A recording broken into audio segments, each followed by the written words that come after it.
apapun, ya, sholat 5 waktu jangan sampai ditinggalkan. Karena ini sholat inilah yang nanti besok di hari kiamat yang pertama kali ditanyakan, dihisab. Sebelum yang lainnya ditanyakan, sholat terlebih dahulu ini ditanyakan oleh Allah Subhanahu wa Ta'ala. Dimintai pertanggungjawaban oleh Allah Subhanahu wa Ta'ala.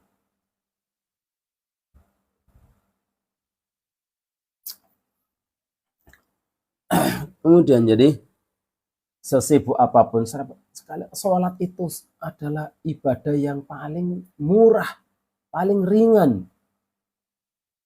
Kalau puasa harus menahan lapar dan haus seharian, ya, seharian penuh. Kalau sholat tidak. Zakat harus mengeluarkan harta benda yang kita miliki. Haji harus mengeluarkan biaya yang sangat besar. Tapi untuk sholat ini waktunya sangat singkat, juga tidak dibutuhkan biaya. Lalu alasan apa lagi untuk meninggalkan sholat?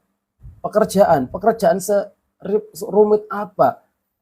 Ya, sampai tidak bisa mengerjakan sholat yang, mohon maaf kalau para perokok, ya, rokok belum sempat 1 batang belum habis, sholat ini sudah selesai. Jadi tidak ada alasan untuk tidak bisa sholat, kecuali itu karena alasan-alasannya yang dibuat-buat. Ya. Jadi sholat itu waktunya sangat singkat, 5 menit itu sudah sangat lama, itu sudah sholat 4 rakaat 5 menit itu.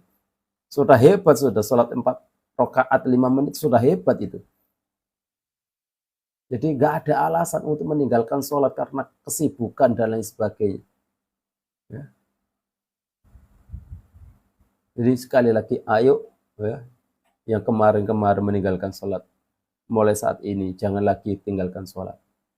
Ini karena orang yang biasa meninggalkan sholat akan dicabut keberkahannya oleh Allah Subhanahu wa Ta'ala.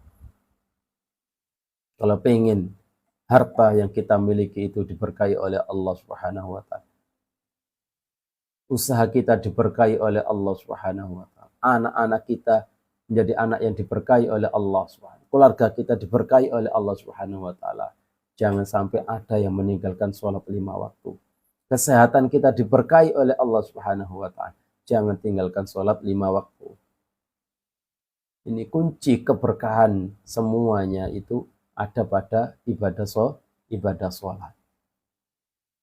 Pastikan satu keluarga semuanya adalah tidak ada yang meninggalkan sholat 5 waktu. Bahkan 1 waktu saja tidak ada yang meninggalkan. Ini petaka bagi keluarga. Tidak hanya yang meninggalkan sholat, tapi keluarga yang ada di situ itu juga kena imbasnya. Gara-gara 1 orang yang tidak sholat, 1 keluarga juga kena imbas. Karena keberkahan dicabut oleh Allah Subhanahu wa Ta'ala. Keberkahan keluarga yang harmonis, yang tenang, yang damai, ya, penuh kasih sayang akan dicabut oleh Allah, sehingga yang ada permusuhan, pertengkaran. Jadi perhatikan betul keluarga kita, jangan sampai ada yang tidak sholat atau terutama sholat subuh, ya. Ini kunci keberkahan kehidupan kita itu ada pada sholat. Mulai sekarang, ya, biasakan untuk terus, ya, untuk mengerjakan sholat. Jadi jangan sampai kita sembrono, ya, dalam urusan sholat. Sudah jelas, fawailun lil musallin alladzina hum an sholatihim sahun. Celaka, sungguh sangat celaka, dalam ancaman siksaan yang sangat pedih, orang-orang yang lalai dalam sholatnya. Maksud lalai dalam sholatnya adalah orang-orang yang mengakhirkan sholat. Jadi sholatnya diakhirkan sampai masuk waktu sholat yang lain. Ini sudah sholat, tapi mengakhirkan dari waktu asalnya. Sehingga mau sholat duhur belum selesai, sudah masuk waktu asar. Melakukan sholat duhur baru dapat 2 rakaat, 3 rakaat, sudah adzan asar. Tanpa ada uzur, melakukan seperti ini akan diancam oleh Allah dengan siksaan yang amat pedih. Ini orang yang sholat tapi mengakhirkan.